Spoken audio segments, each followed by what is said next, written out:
Ricky Hendrick. You're the ones that really saw Jimmie, so enjoy the fact that if not for you, maybe this night isn't happening for Jimmie. But what did you see that moment that said we need to get him into a Hendrick car?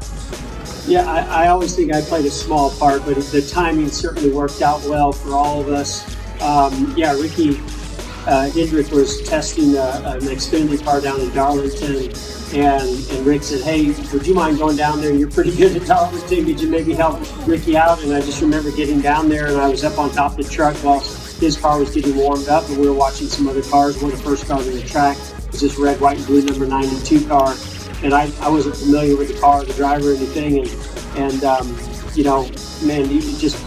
I said, well, because Ricky was saying, what line do you think? And so he blasted off into turn one and just boom, went right up to the top, to the wall, and carried the wall and came down. I was like, exactly like that. I was like, man, that was perfect. I was like, who is that guy? And he's like, oh, that's Jimmie Johnson. I said, oh, I've heard his name.